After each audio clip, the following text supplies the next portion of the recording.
Paris is well worth a mass. Henry IV, upon converting to Catholicism to claim the French throne. This iconic phrase, uttered by Henry IV, encapsulates one of the most pivotal moments in French history, a pragmatic decision that would establish one of Europe's most powerful dynasties. The rise of the Bourbon Dynasty represents a remarkable transformation in governance, marking the evolution from medieval kingship to absolute monarchy.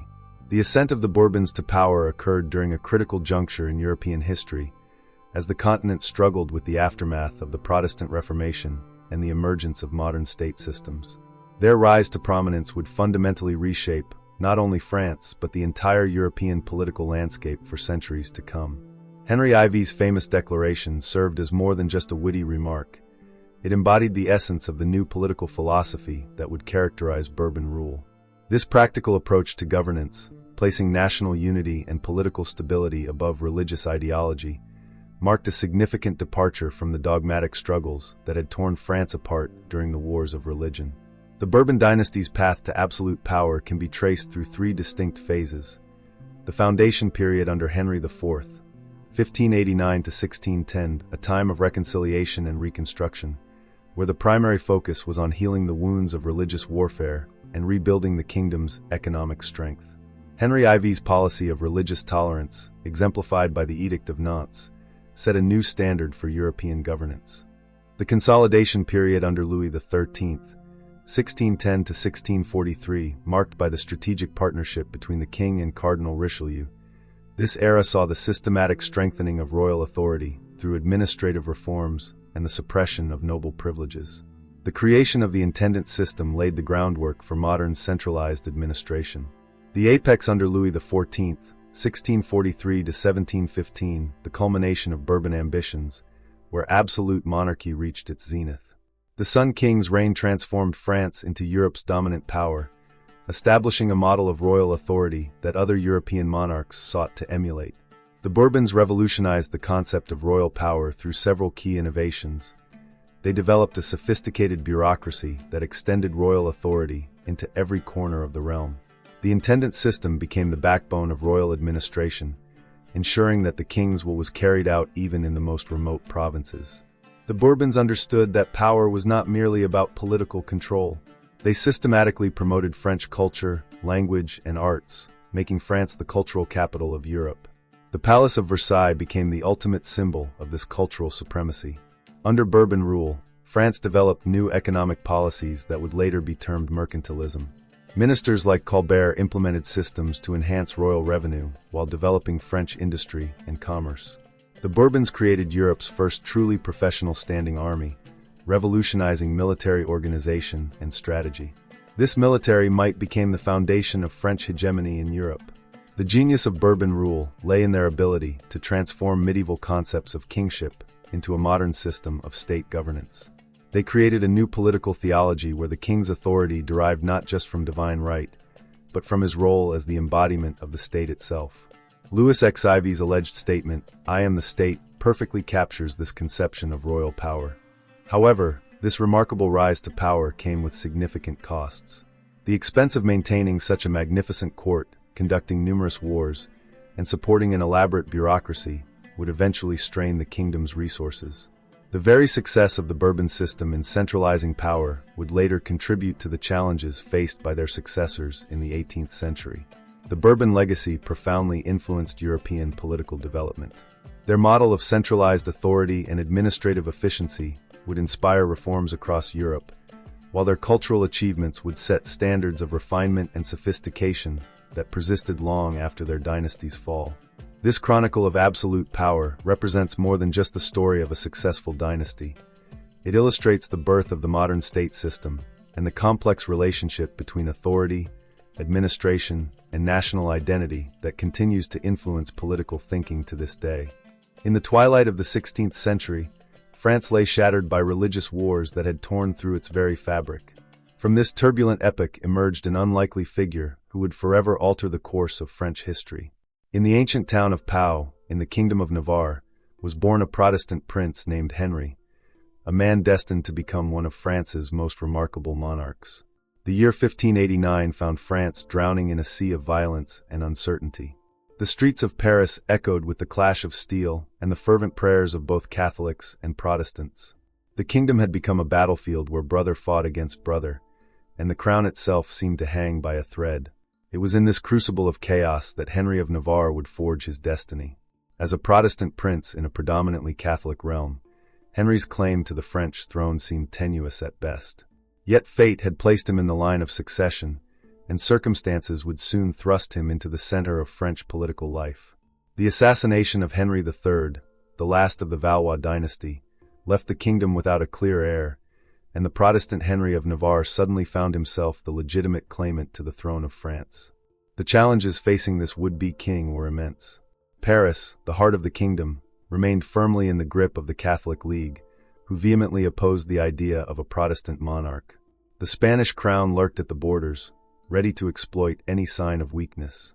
Noble families throughout France pursued their own ambitions, caring little for the greater good of the nation. In these desperate times, Henry of Navarre demonstrated the pragmatic wisdom that would become his hallmark. Understanding that a divided France would fall prey to foreign powers or dissolve into permanent civil war, he made the momentous decision that would change the course of French history. With the famous words, "Paris is well worth a mass," he renounced his Protestant faith and converted to Catholicism. This conversion marked the beginning of an extraordinary transformation in French political life. Henry's ascension to the throne as Henry IV initiated the Bourbon Dynasty, a royal line that would rule France until the Revolution of 1789. His reign would usher in an era of religious tolerance, economic revival, and political centralization that would lay the groundwork for France's emergence as Europe's dominant power. The story of the Bourbon dynasty's birth is more than a tale of political maneuvering or religious compromise. It represents a crucial moment when France stood at a crossroads between continued chaos and the possibility of unity. Through Henry's leadership, the kingdom began its long journey toward becoming the model of absolute monarchy that would influence European politics for centuries to come. As the dust of religious wars settled and the new century dawned, Henry IV's pragmatic approach to governance would set a new standard for European monarchy. His emphasis on practical solutions over ideological purity, his focus on the economic well-being of his subjects, and his ability to balance competing interests would become hallmarks of successful leadership. The birth of the Bourbon dynasty thus marked not just a change in ruling families, but the beginning of a new conception of monarchy itself. This pivotal moment in French history would resonate far beyond its time, influencing everything from political theory to art and architecture.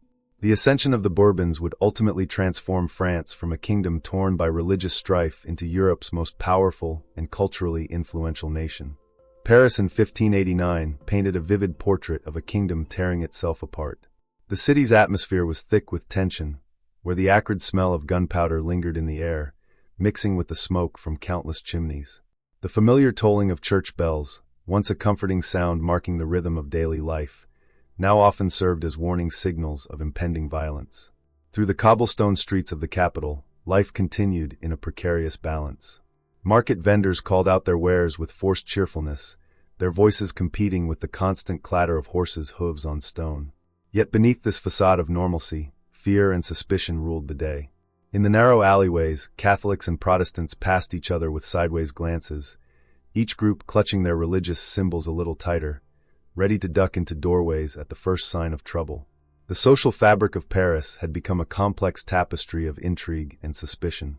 In the wealthy districts, ornate mansions hosted clandestine meetings where nobles plotted their next moves in elaborate salons decorated with tapestries and gilt mirrors. These aristocrats played a dangerous game of shifting alliances, their loyalties swaying between religious conviction and political advantage.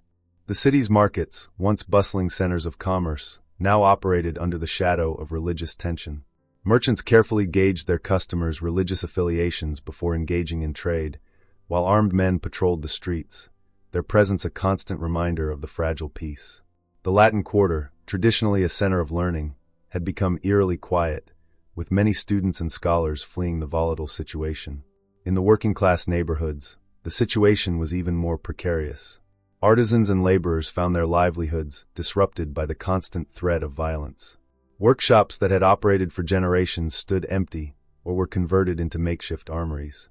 The guilds, once focused on maintaining quality standards and training apprentices, now concerned themselves with protecting their members from religious persecution. The religious divide manifested itself in every aspect of daily life. Catholic churches remained prominently lit, their doors heavily guarded, while Protestant worship took place in secret locations, often changing to avoid detection.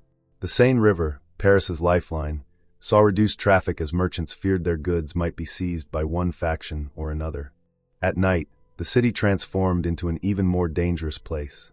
The weak glow of oil lamps cast long shadows in the streets, where armed patrols moved in groups, their torches creating dancing shadows on the ancient walls. The sound of boots on cobblestones might signal either protection or danger, depending on one's allegiances. The city's grand buildings told their own story of the times. The Louvre, still a royal palace rather than a museum, stood as a symbol of contested power. Its halls echoed with the footsteps of courtiers and conspirators alike. The Notre Dame Cathedral, rising above the Isle de la Cite, served as both a spiritual beacon and a reminder of the religious divisions tearing the country apart. In the homes of common citizens, families gathered behind locked doors, sharing worried whispers about the latest rumors of violence or political intrigue. Parents taught their children to be cautious about revealing their religious beliefs, while neighborhood watches organized themselves along religious lines. This was Paris in 1589, a city of whispered conversations and careful glances, where the wrong word or gesture could prove fatal. The capital of France had become a microcosm of the larger conflict engulfing the nation, its streets and squares bearing witness to a kingdom desperately in need of leadership that could bridge the seemingly insurmountable divide between its people. This remarkable period in French history was shaped by three extraordinary monarchs, each contributing uniquely to the formation of absolute monarchy and modern France. Henry IV, 1553 to 1610, the king who won his kingdom. Known as Good King Henry, he emerged as one of France's most beloved monarchs. His charismatic personality and pragmatic approach to governance set him apart from his predecessors. Born in the small kingdom of Navarre, Henry brought a fresh perspective to French monarchy. His court stood in stark contrast to the opulent standards of the time. Henry preferred simple, practical clothing, often wearing a worn leather doublet. He maintained an informal atmosphere, regularly sharing meals with common soldiers and local farmers. His appreciation for regional French cuisine became legendary, and he was credited with making chicken in every peasant's pot an aspirational goal. A brilliant military commander, Henry personally led his troops in battle, earning their loyalty through shared hardship. His tactical genius showed particularly at the Battle of Ivry, 1590, where his famous white plume became a rallying point for his soldiers. His conversion to Catholicism in 1593 marked a watershed in French history. The ceremony at Saint Denis demonstrated his political acumen. He understood that religious compromise was essential for national unity. His famous quip about Paris being worth a mass revealed both his wit and pragmatism. The Edict of Nantes, 1598, established religious tolerance as state policy, a revolutionary concept for its time. His economic reforms, guided by Minister Sully, revitalized French agriculture and commerce. Henry's assassination in 1610 by a Catholic fanatic demonstrated the lingering religious tensions he had worked to overcome. Louis XIII, 1601 to 1643, the Just King. Often overshadowed by his father and son, Louis XIV's reign was crucial in establishing the administrative foundation of absolute monarchy. His relationship with his mother, Marie de Medici, shaped his early reign. After her regency, he had to assert his authority forcefully, eventually exiling her. This personal conflict influenced his approach to power and authority. His greatest political achievement was recognizing and supporting Cardinal Richelieu's abilities. Their partnership transformed France's governance. Richelieu's famous statement that he would make the king the greatest power in Europe proved prophetic. The creation of the intendant system revolutionized French administration. These royal officials, answering directly to the crown, effectively extended royal authority throughout the provinces. The strengthening of the royal army laid the groundwork for French military dominance. Louis XIV, 1638 to 1715, the Sun King. The epitome of absolute monarchy, Louis XIV transformed the nature of kingship itself. His famous declaration, "I am the state," embodied his concept of monarchy. He systematically reduced noble power by requiring their presence at Versailles, turning once powerful feudal lords into courtiers competing for royal favor. The palace became a masterpiece of political theater. Every aspect of daily life was choreographed to reinforce royal power. The morning lever, rising ceremony, and coucher, bedtime ceremony, became elaborate rituals demonstrating the king's divine right. His daily routine was a carefully orchestrated performance. Public meals became state occasions, with strictly regulated attendance rights. As patron of the arts, he made French culture Europe's standard of sophistication. The Royal Academy of Sciences, French Academy, and Royal Ballet all flourished under his patronage. His 3 daily meals were public spectacles, with courtiers competing for the honor of serving him. Even his physical movements were studied and imitated, creating a culture of ceremony that other European courts sought to emulate. Each of these monarchs contributed distinctly to the Bourbon legacy. Henry IV established the foundation through reconciliation and pragmatism. Louis XIII built the administrative framework, and Louis XIV perfected the system of absolute monarchy. Together, they transformed France from a medieval kingdom into Europe's most powerful and sophisticated state. The capital city of Bourbon, France, was a sensory symphony, a living organism pulsating with the rhythms of early modern life. Paris represented the heart of the kingdom, where medieval traditions merged with the emerging sophistication of a new era. The city's acoustic landscape was rich and varied. Church bells marked not only the hours but the rhythm of daily life, calling faithful to Mass, announcing royal births, warning of danger, or celebrating victories.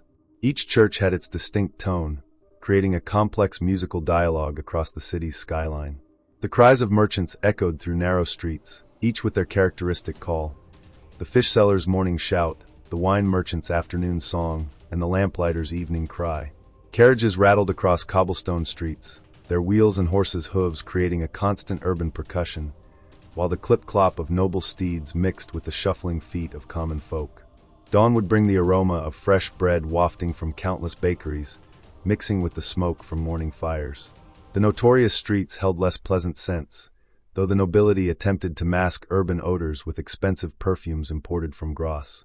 Their scented handkerchiefs and pomanders became both practical tools and status symbols.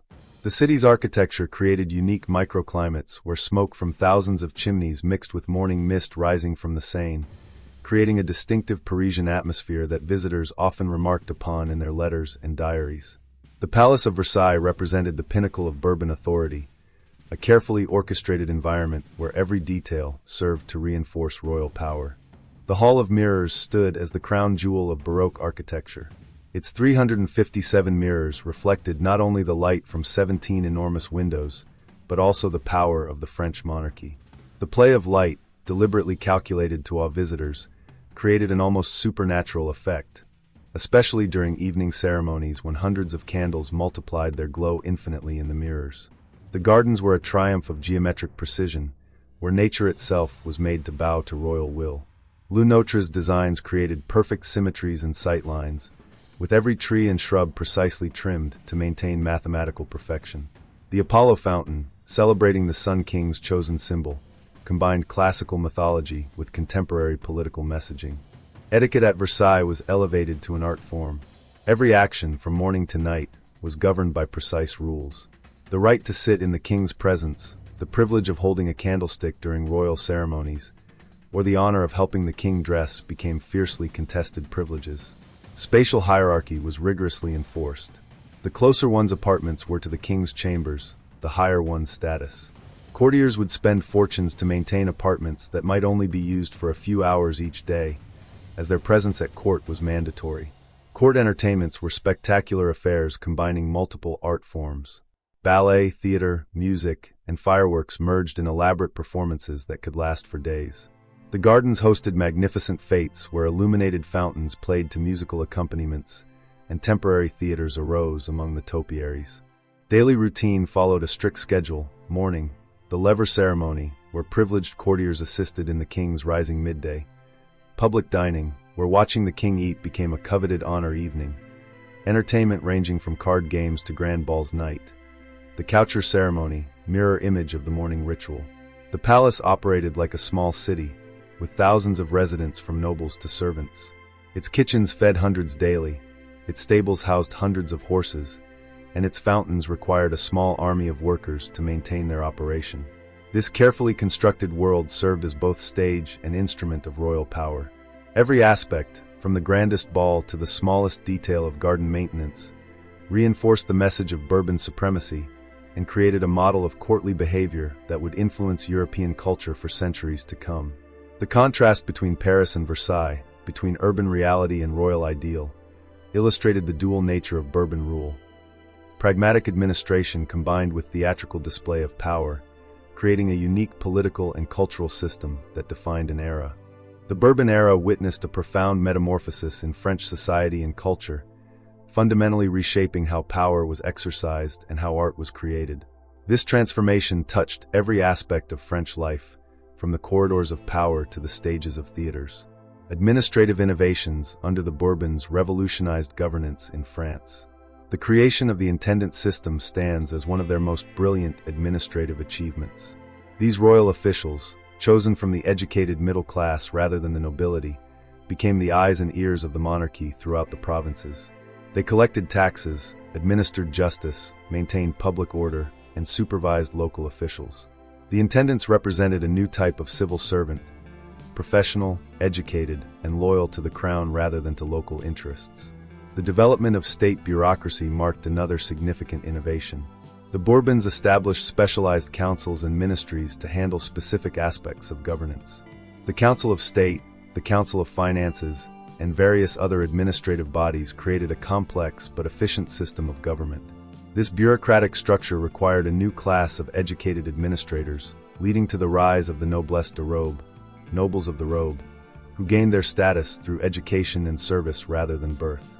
The codification of laws during this period brought unprecedented order to French legal systems. The great ordinances of Louis XIV, particularly in civil procedure, criminal law, and commerce, established uniform legal standards throughout the kingdom. These codes would later influence legal systems across Europe and serve as models for modern law. In the cultural sphere, the Bourbon period witnessed an extraordinary flowering of the arts. The court ballet, developed under Louis XIV, himself a talented dancer, became a sophisticated art form combining music, dance, and dramatic spectacle. These elaborate productions, often lasting several hours, told complex allegorical stories that glorified the monarchy while advancing French artistic innovation. Classical French literature reached new heights during this period. Writers like Molière, Racine, and Corneille created masterpieces that would define French theater for centuries to come. Their works, performed at court and in Paris theaters, established French as a language of cultural prestige throughout Europe. The literary salons of Paris, often led by sophisticated noble women, became centers of intellectual discourse and artistic innovation. The establishment of the Royal Academies represented perhaps the most lasting cultural achievement of the Bourbon monarchy. The French Academy, founded in 1635, standardized the French language and established it as a model of clarity and precision. The Royal Academy of Sciences, the Academy of Painting and Sculpture, and other similar institutions created networks of scholars and artists working under royal patronage. This cultural program served multiple purposes. It enhanced French prestige abroad, making Paris the cultural capital of Europe. It provided entertainment and intellectual stimulation for the court nobility, keeping them occupied with matters of art and literature rather than politics. Most importantly, it created a distinctly French cultural identity that would influence European civilization for centuries to come. The transformation of French society during this period was equally profound. The old feudal aristocracy was gradually transformed into a court nobility, more concerned with etiquette and artistic patronage than military prowess. A new urban middle class emerged, educated in the law and humanities, providing the administrative expertise the monarchy needed to function. These social and cultural transformations created a distinctly French model of civilization that other European nations sought to emulate. French became the language of diplomacy and culture across Europe. French architecture, fashion, cuisine, and manners set the standard for refinement. The Palace of Versailles itself became the model for royal residences throughout Europe, while French cultural institutions were copied from Madrid to St. Petersburg. Through these innovations in administration and culture, the Bourbons created not just a new form of government, but a new way of life. They transformed France from a medieval kingdom into a modern state, establishing patterns of governance and cultural expression that would influence Europe well into the modern era. The story of the Bourbon Dynasty is preserved through a rich tapestry of historical documents, artistic works, and material culture that provides deep insights into this transformative period of French history. The Edict of Nantes of 1598 stands as one of the most significant documents of the era, representing a watershed moment in European religious history. This carefully crafted legal text, spanning nearly 100 pages, reveals the intricate balance Henry IV sought to achieve between Catholic and Protestant interests. The document's physical characteristics, its elaborate calligraphy, official seals, and detailed marginalia, speak to the meticulous attention given to every aspect of this groundbreaking legislation. The preservation of both the original document and numerous contemporary copies allows historians to trace how this policy of religious tolerance was implemented across France. The memoirs of the Duke of Saint-Simon provide an incomparable insider's view of life at the court of Louis XIV. Written in a distinctive acerbic style, these detailed accounts capture the daily rhythms of Versailles with remarkable precision. Saint-Simon's keen eye for detail and gift for character observation bring to life the personalities and politics of the era. His descriptions of court ceremonies, political intrigues, and personal rivalries offer invaluable insights into the power dynamics of absolute monarchy. The memoirs are particularly valuable for their candid portrayal of Louis XIV's later years, providing a counterpoint to the carefully crafted official imagery of the Sun King. Diplomatic correspondence from the period offers another crucial window into Bourbon France. Letters between ambassadors, detailed reports to foreign courts, and official diplomatic dispatches reveal how France was perceived by other European powers. Venetian ambassadors, renowned for their detailed reporting, left particularly valuable accounts of French court life and political developments. These diplomatic sources often provide more objective perspectives than domestic French accounts, offering insights into both France's strengths and vulnerabilities during this period. The artistic legacy of the Bourbon era is equally rich in historical evidence. Official portraits served as powerful tools of royal propaganda, each carefully composed to convey specific messages about royal power and majesty. The evolution of royal portraiture from Henry IV to Louis XIV reflects the changing nature of French monarchy, from Henry IV's relatively simple, martial imagery to the elaborate allegorical portraits of Louis XIV that presented him as a semi-divine figure. Commemorative tapestries, massive in scale and intricate in detail, serve both decorative and documentary purposes. The History of the King series, created under Louis XIV's direction, presents major events of his reign in a carefully choreographed narrative. These tapestries not only depict historical events, but also provide valuable information about contemporary costume, military equipment, and ceremonial practices. The very process of their creation, involving teams of skilled artisans working from detailed cartoons, demonstrates the organizational capabilities of the Bourbon state. Royal medals represent another crucial category of historical evidence. These carefully designed objects served as portable propaganda, commemorating significant events and broadcasting royal achievements throughout Europe. The systematic production of medals under Louis XIV, accompanied by detailed documentation of their symbolism and intended meanings, provides valuable insights into how the monarchy wished to be perceived and remembered. Architectural evidence offers perhaps the most dramatic testimony to Bourbon power.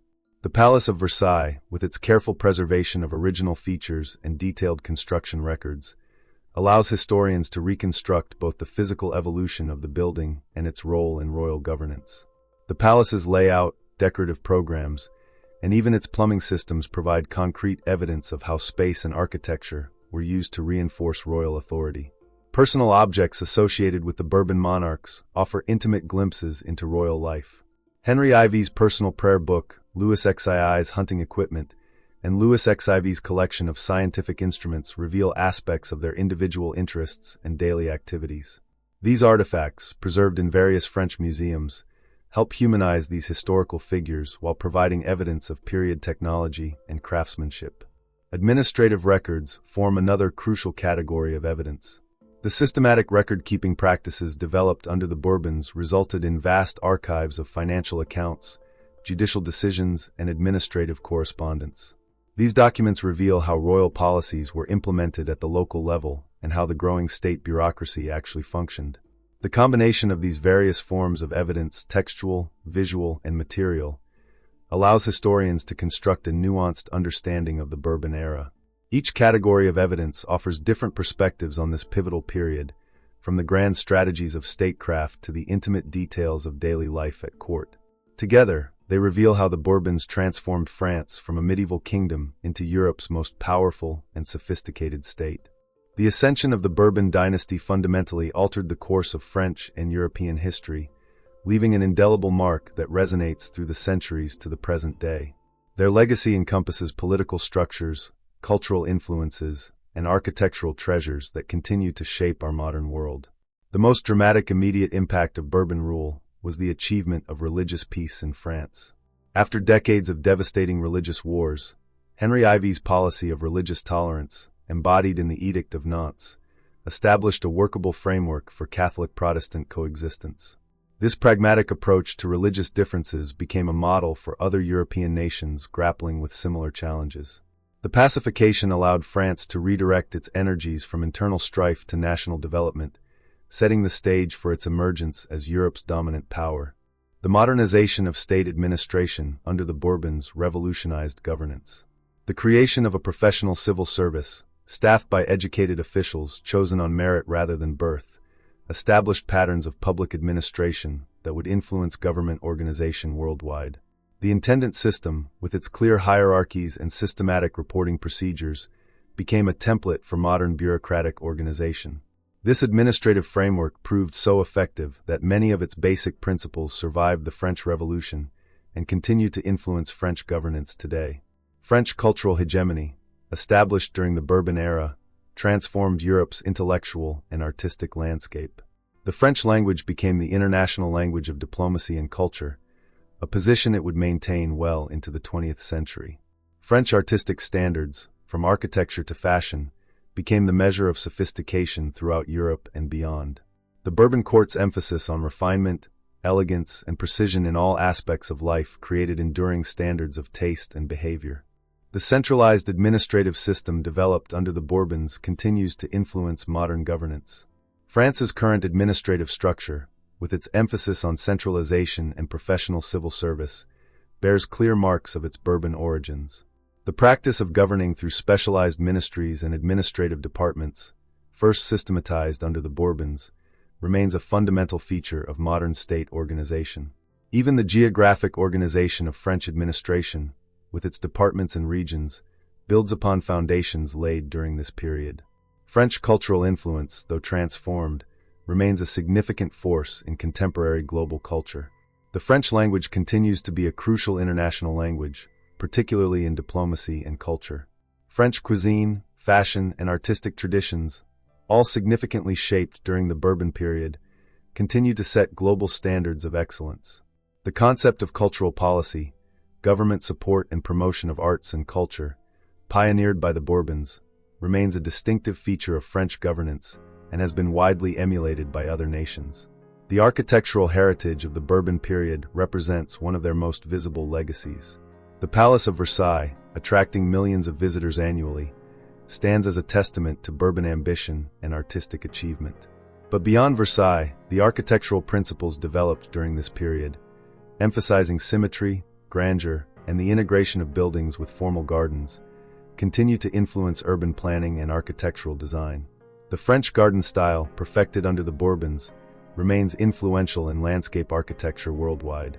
Many institutions established during the Bourbon period continue to function today. The Académie Française, founded under Louis XIII, still serves as the guardian of the French language. The Comédie Française, established under Louis XIV, remains France's premier national theater. These institutions demonstrate the remarkable durability of Bourbon cultural innovations. The legal and administrative frameworks established during this period also left lasting impacts. The concept of the state as a unified, centralized entity, distinct from the person of the monarch, emerged during this period and remains fundamental to modern political organization. The development of systematic legal codes under the Bourbons laid groundwork for modern French law and influenced legal systems worldwide. The economic policies developed during the Bourbon period, particularly under Colbert, continue to influence thinking about state involvement in economic development. The tradition of state-directed economic planning, strategic investment in key industries, and the use of trade policy to promote national interests all have roots in Bourbon economic policy. The educational system developed under the Bourbons, with its emphasis on standardization and classical learning, influenced the development of modern education systems. The creation of specialized academies and professional schools established patterns for technical and professional education that continued to influence educational organization. The sophisticated diplomatic practices developed during the Bourbon period established enduring patterns in international relations. The concept of permanent diplomatic missions, the use of careful protocol, and the practice of cultural diplomacy all evolved significantly during this period and remain important in modern international relations. The Bourbon legacy thus extends far beyond their immediate historical period, touching virtually every aspect of modern life. Their innovations in governance, culture, and institution building helped create the modern world, establishing patterns and principles that continue to shape contemporary society. Understanding this legacy is crucial for comprehending not only French history, but the development of modern state systems and cultural practices worldwide. The ascension of the Bourbon Dynasty represents one of history's most fascinating case studies in the evolution of political power and state formation. Their transformation of medieval feudal structures into a sophisticated absolute monarchy offers profound insights into the development of modern governance and cultural authority. The Bourbon conception of absolute monarchy fundamentally reshaped understanding of political authority in Europe. Their innovative fusion of divine right theory with practical administrative efficiency created a new template for state power.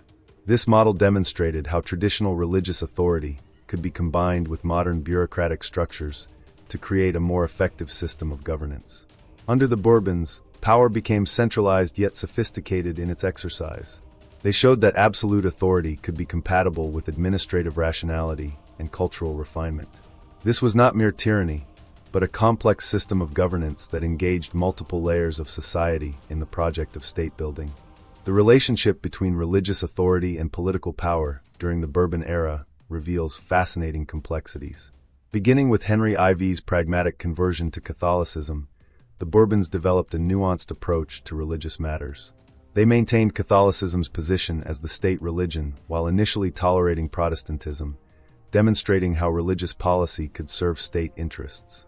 Louis XIV's later revocation of the Edict of Nantes shows the evolution of this religious political relationship.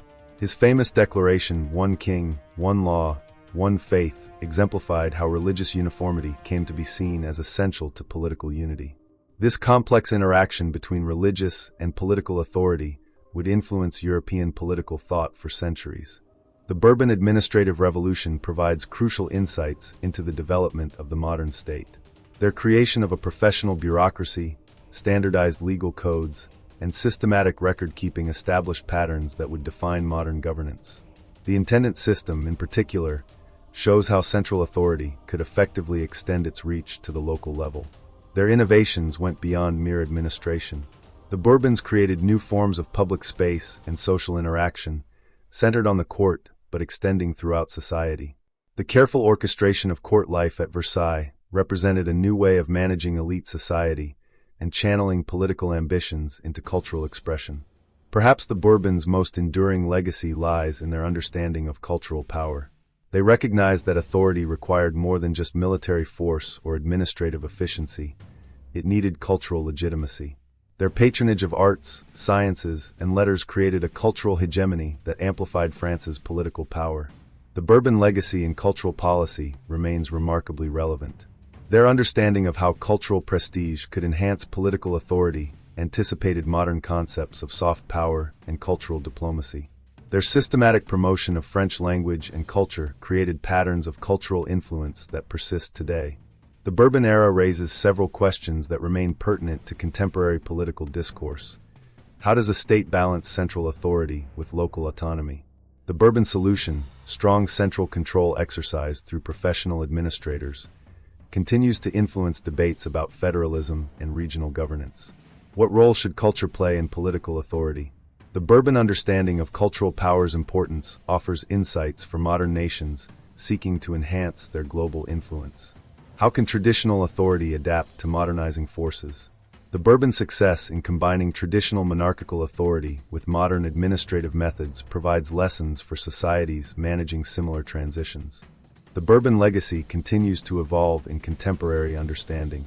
Their innovations in statecraft, cultural policy, and administrative organization remain relevant to modern governance challenges.